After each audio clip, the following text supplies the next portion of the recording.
Hello everyone and welcome again to Algorithm HQ. Today I am going to write the code and also explain to you all the algorithm to solve this minimum add to make parenthesis valid problem which is there in LeetCode. It is a medium level problem and is problem of the day or daily challenge on LeetCode for today. I am going to code the solution in Java, but for people who code in different languages that is other than Java, this video will definitely be useful because I am going to explain the approach on the blackboard before coding the solution. तो चलिए फिर start करते हैं इसको श्री कृष्ण का नाम लेकर। हम लोगों को इस क्वेश्चन में एक पैरेंथेसिस स्ट्रिंग दी हुई है, मतलब उसमें सिर्फ पैरेंथेसिस ही होंगे। ओके, तो अब वैलिड पैरेंथेसिस स्ट्रिंग की क्या कंडीशंस हैं कि हर एक ओपनिंग पैरेंथेसिस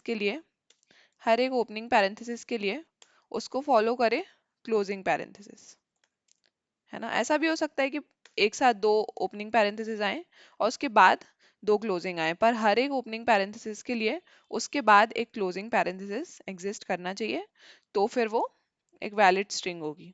ठीक है, अब अगर नहीं कर रहा है एग्जिस्ट हर एक ओपनिंग पैरेंथेसिस के लिए एक closing parenthesis exist after the opening parenthesis, तो फिर वो इनवैलिड होगी। हम लोगों को बताना है कि हम कितने ऐसे पैरेंथेसिस इंसर्ट कर दें स्ट्रिंग में। जैसे मान लो अगर ऐसी स्ट्रिंग होगी तो इसमें कितने पैरेंथेसिस हम लोगों को इंसर्ट करने पड़ेंगे? 4, दो यहाँ पे और दो आगे। तो ऐसे कितने पैरेंथेसिस हम इंसर्ट कर दें कि ये जो स्ट्रिंग है वो वैलिड हो जाए। ठीक है, ये हम लोगों को बताना है। तो इजी सा रहेगा, इतना कुछ रहेगा नहीं। इस एग्जाम्पल पे हम ड्राई रन करके समझ लेते हैं। सबसे पहले तो जो वैलिड पैरेंथेसिस है उसको हटा देते हैं ना, इनवैलिड ही हम देखने वाले हैं बस।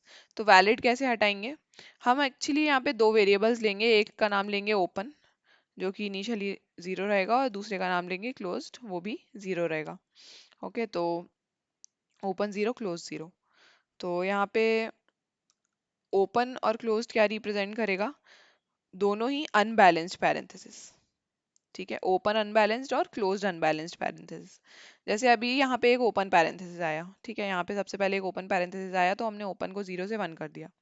फिर एक क्लोज्ड पैरेंथेसिस आया, तो जैसे ही क्लोज्ड पैरेंथेसिस आएगा तो हम चेक करेंगे कि क्या हमारे पास इसके करस्पॉन्डिंग इसके पहले कोई ओपनिंग पैरेंथेसिस एग्जिस्ट कर रहा था। हाँ, हमें पता है यहाँ पे कर रहा था, तो हम यहाँ पे क्लोज्ड को बढ़ाने की जगह ओपन को ही वापस से 0 कर देंगे। ठीक है, ओपन को ही वापस से 0 कर देंगे यहाँ तक की स्ट्रिंग में। अब ये वाले पैरेंथेसिस पे जैसे ही हम आएंगे क्लोजिंग, तो इसके लिए कोई ओपनिंग पैरेंथेसिस एग्जिस्ट नहीं कर रहा है ना, क्योंकि ये वाला जो था फर्स्ट वाला वो सेकेंड वाले क्लोजिंग के लिए एग्जिस्ट कर रहा था, पर इस वाले क्लोजिंग के लिए कुछ नहीं कर रहा है। तो हम यहाँ पे क्लोज्ड को बढ़ा देंगे, 1 कर देंगे कि एक अनबैलेंस्ड क्लोजिंग पैरेंथेसिस हमें मिल गया है। फिर से क्लोजिंग है तो यहाँ पे 2 कर देंगे। अब यहाँ पे ओपनिंग है तो ये भी अनबैलेंस्ड ही है ना। इसको तो हम आगे जाके बैलेंस करते तो ये अभी 1 हो गया है।